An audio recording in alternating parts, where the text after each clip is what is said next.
Trump's war on Iran could bring more trouble for US allies if the conflict stretches on, with Asian allies now looking increasingly vulnerable alongside Arab partners.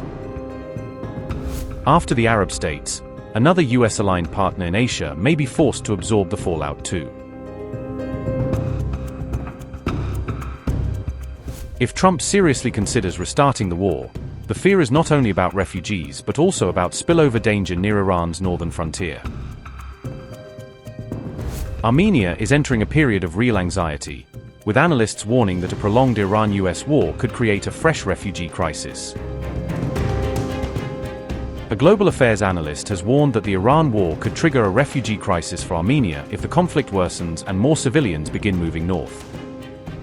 The uncertainty around the war has already created a lot of anxiety for Armenians, Michael Bociurkiw told CBS News while reporting from the Iran-Armenia border area. Bociurkiw, a global affairs analyst and senior fellow at the Atlantic Council's Eurasia Center, made that assessment in comments carried by CBS News during its live coverage of the Iran war. Michael Bociurkiw said, and I quote, "If things worsen in Iran, there could be an influx of refugees into Armenia.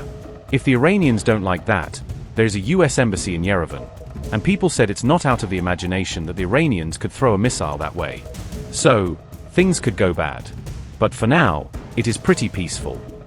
Unquote. Refugees or asylum seekers can move through the border between Iran and Armenia, making Armenia one of the most exposed neighboring states if the situation deteriorates. That warning carries extra weight because Armenia recently absorbed about 120,000 ethnic Armenians displaced from Nagorno-Karabakh, a large inflow for a country of roughly 2 million people. CBS also noted that Armenia had signed a US-brokered peace agreement with Azerbaijan at the White House last year, and that the deal included plans for a regional transit corridor named after President Trump. The remarks came as fears persisted that the war could restart due to stalled peace efforts and the collapse of recent diplomacy. The broader point is that not only US partner Armenia but also Washington's Arab allies have been absorbing the regional shockwaves of the Iran war, from security strain to financial and political pressure.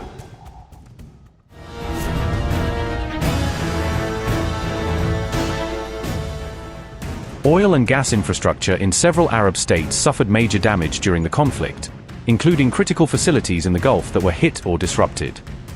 The IMF has said recovery timelines in the Gulf will vary by country depending on geography and how quickly exports can resume, indicating that some energy systems may face a prolonged return to normal operations. Ras Laffan, the complex responsible for about 93% of Qatar's LNG output, has been shut since early March according to reports about the disruption at the site. An estimated 3 to 5 years are reportedly needed to restore Ras Laffan to full capacity, according to reports citing damage assessments after the strikes on Qatar's key LNG complex. In Bahrain, several homes were damaged in Sitra. Industrial sites, including aluminium-related facilities, were also reportedly targeted. At least 2 civilians were killed and 2 others were injured. Saudi Arabia faced repeated attacks on Riyadh and the eastern province. Reports said 2 civilians were killed. 1 US service member also died. At least 12 American soldiers were wounded during the attacks. Qatar came under repeated attacks on key sites and important oil and gas infrastructure. 4 Qatari servicemen and 3 Turkish nationals were reported killed. Some of the casualties linked to a helicopter crash during the conflict period. In the United Arab Emirates, fires and visible damage were reported in Abu Dhabi and Dubai. Civilian infrastructure, airports, ports, and industrial locations were affected. Petrochemical and aluminium-linked facilities were also reportedly attacked. Deaths included 9 civilians and 2 military personnel. In Jordan, falling debris caused material damage. 1 American soldier was reported injured. A strike was also reported on a US-related site in eastern Jordan. NBC News reports that US bases and equipment across the Persian Gulf sustained extensive damage from Iranian missiles and drones, beyond early official descriptions. Some US officials now privately say the true extent of the damage is far greater than what has been publicly claimed in press conferences and briefings. Analysts at AEI and other think tanks estimate that more than $5 billion will be needed just to repair damaged infrastructure, before counting lost aircraft or munitions.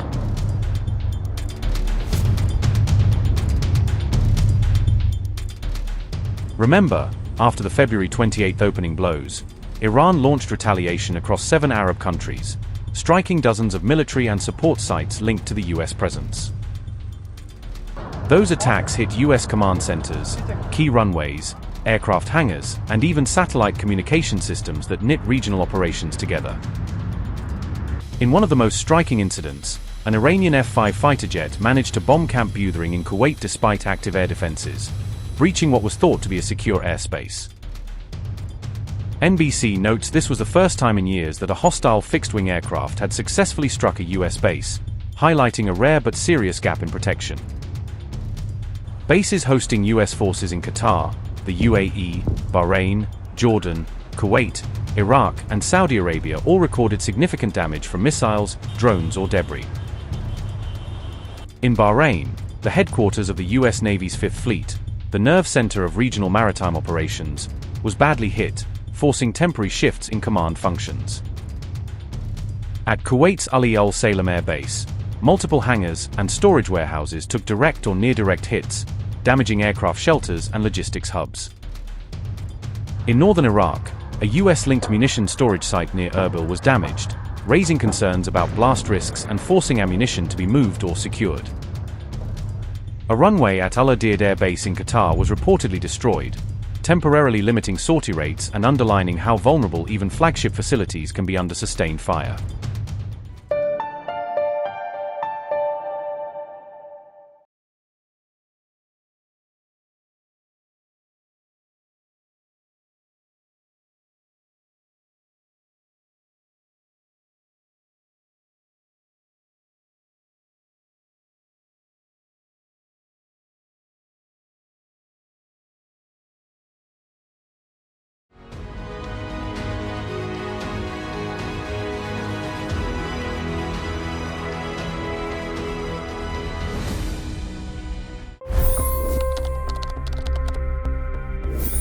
$25 crore गरीब गरीबी को परास्त करके बाहर निकले।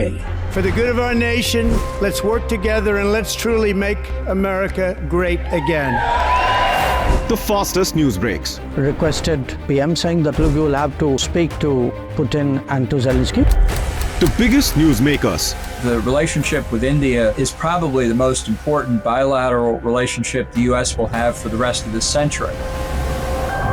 The capital delivered quite an election result today.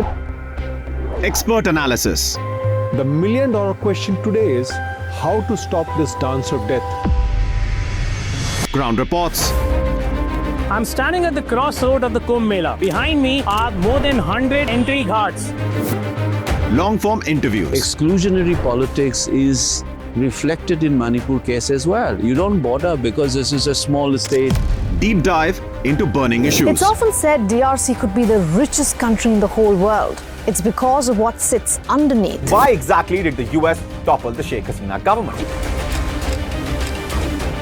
HT videos.